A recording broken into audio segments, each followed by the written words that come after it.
बच्चों, हम लोग तुलसीदास पढ़ रहे हैं।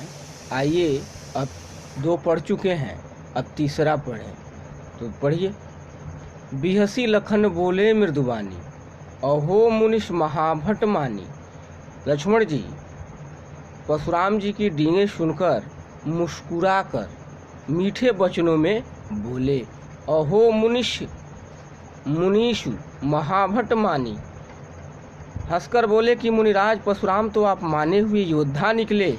आप तो पुनि पुनि मोह दिखाऊ कुठारू। आप बार बार मुझे यह फरसा दिखा रहे हैं।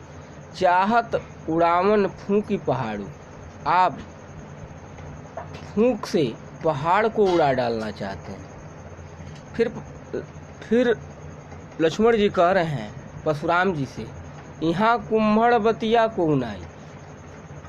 यहाँ कुम्हड़े का बतिया कोई नहीं है कि जे तर्जनी देख ही मरी जाए। जो आपके तर्जनी उंगली दिखाने से वह मर जाएगा। देख कुठार सरासर बाना। आप फरसा और धनुष धारण किए हैं। मैं कुछ कहा सहित अभिमाना।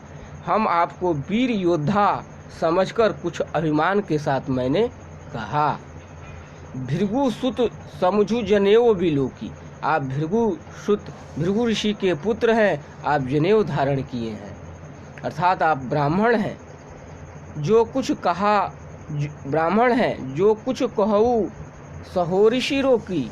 यानी जो कुछ आपने कहा हमने अपना क्रोध रोक लिया। फिर लक्ष्मण जी कह रहे हैं, सुर महिसुर हरिजन उर गाई। यानी सुर देवता ब्राह्मण और भगवान के भक्त और गाय, हमरे कुल इन पर न सुहाई। हमारा कुल इन पर प्रहार नहीं करता है, इनकी रक्षा करता है। बधे पाप अपकृति हारी। बधते हैं, अगर इनका बद्ध होता है हमारे द्वारा तो पाप होता है, हारते हैं तो अपयश होता है। मारता हूँ पाप परिहें तुम्हारे। अगर आप मुझे मारेंगे भी तब भी हम आपके पैरों में ही पड़ेंगे। कोटि कलश सम वचन तुम्हारा। कह रहे हैं, हे परशुराम जी, आपका वचन जो है, जो वाणी है, वह करोड़ों वज्र के समान है। व्यर्थ धरहूँ धनुबान कुठारा। व्यर्थ में आप धनुष बाण और फरसा धारण किए हुए हैं। आपका जो वचन है वही करोड़ों वज्र के समान है, घाव देने वाला है। इस पर परशुराम जी,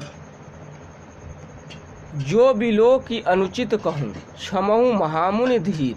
मैंने इन चीज़ों को जो आपने धारण किया है मुनिवर, उसको देखकर, धनुष बाण और फरसा धारण किया है, उसको देखकर मैंने अगर कुछ अनुचित कहा तो आप मुझे क्षमा कर दें।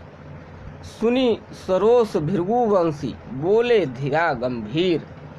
मुझे क्षमा कर देना। लक्ष्मण जी के अब वचन सुनकर भृगुवंशी मणि परशुराम क्रोध सहित गंभीर वाणी में बोले।